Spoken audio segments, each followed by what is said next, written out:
And I am a student as well. I am pursuing graduation and I also work in a call center.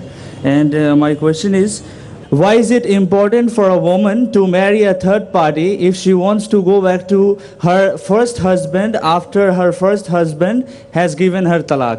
भाई साहब का सवाल था कि ज़रूरी क्यों है कि अगर एक औरत अपने शोहर के साथ तलाक हो जाता है तो उसे दूसरे से थर्ड पार्टी से शादी करना ज़रूरी क्यों है पहले शोहर से वापस करने के लिए? ये सवाल है। सवाल अभी दोहरा है, जवाब दे रहा हूँ मैं।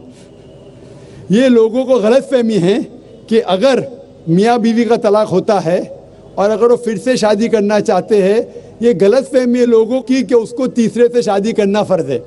कुरान में साफ तौर पे लिखा हुआ है सूरह बकरा में सूरह नंबर 2 आयत नंबर 228 से लेके 242 तक तलाक का पूरा डिटेल दिया गया है, किस तरीके से तलाक दिया जाता है। पहले मैंने कहा था कि आपस में समझौता होना चाहिए, नहीं होता है तो गेट एन आर्बिट्रर, एक बड़े को बुलाओ, शोहर की तरफ से बीवी की तरफ से समझौता करो, नहीं होता है तो तलाक बोलने के बाद इद्दत के 3 माह है। कुरान में लिखा है सूरह बकरा सूरह नंबर 2 आयत नंबर 228 के 3 माह, 3 महीने, 3 menstrual cycle is the period of waiting इद्दत।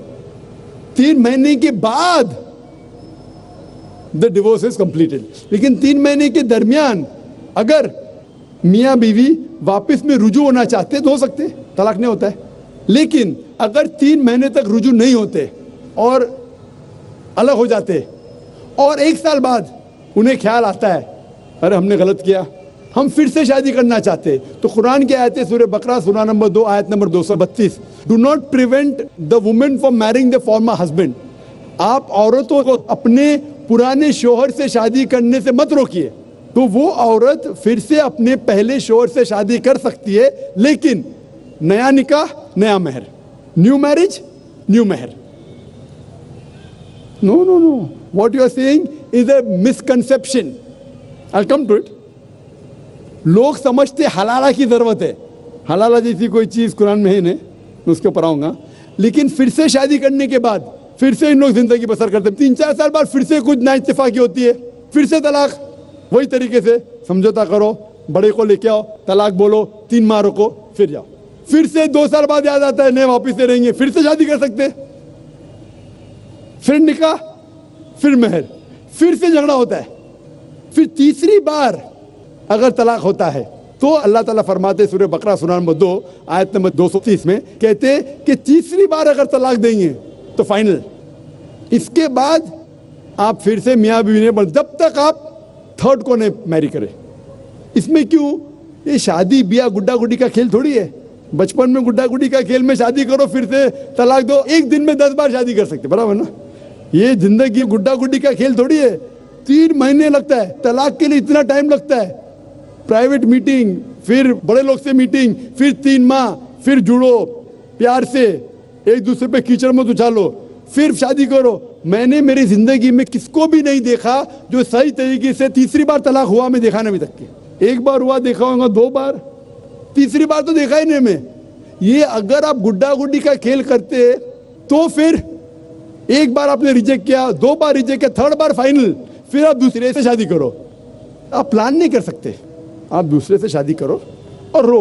और फिर पता लगा आपको मैं पहले शोहर से नाराज थी, सिर्फ दिन में 6 घंटा देते थे, ये नया शोहर तो 2 घंटा देता है, तो पहला वाला अच्छा। नो, दाल आटे का भाव मालूम पड़ेगा। मेरी माँ मुझसे कहती थी मार्केट जाएंगे तो दाल आटे का भाव, दाल और आटे का भाव, आप समझे ना? तो हो सकता है क्या, मालूम पड़ा मैं मेरे शोहर से झगड़ा करती थी, वो बीवी कहेंगी, मालूम पड़ा क्या नया शोहर तो पुराने वाले से बदतर है, आप समझ रहे ना? और फिर अगर नए वाले से डिवोर्स हुआ, सेम तरीका, आपस में समझौता, प्लानिंग नहीं। अगर प्लानिंग करेंगे कि एक रात तुम्हारे साथ सोऊंगा और फिर तलाक देना, ये हराम है, आप समझ रहे ना? ये कुछ लोग करते हैं, मैं जानता हूँ मुस्लिम माशरे में, वो हराम करते। प्लानिंग करना, तुम्हारा शोहर बनूंगा, एक रात बाद तलाक दूंगा, फिर तुम शोहर शादी करना, ये हराम है। कुछ लोग करते हैं, गलत करते, कुरान में ऐसा नहीं लिखते। तो अगर तीसरी बार तलाक के बाद या पहली तलाक के बाद भी, पहले बार तलाक दिए, दूसरे से शादी किए, फिर पता लगा सही नहीं, तो वापस जा सकते, आप समझे ना? तो ये जो है ज़रूरी है थर्ड पार्टी के पास जाना, अगर 3 बार सही तरीके से तलाक हो तो इस्लाम में इतनी छूट है माशाअल्लाह, और इतना सही मजहब है, it's the most practical way of life. Hope that answers the question. इक़रा बिस्मि रब्बिकल्लज़ी खलक़ خلق الإنسان من علق اقرأ وربك الأكرم الذي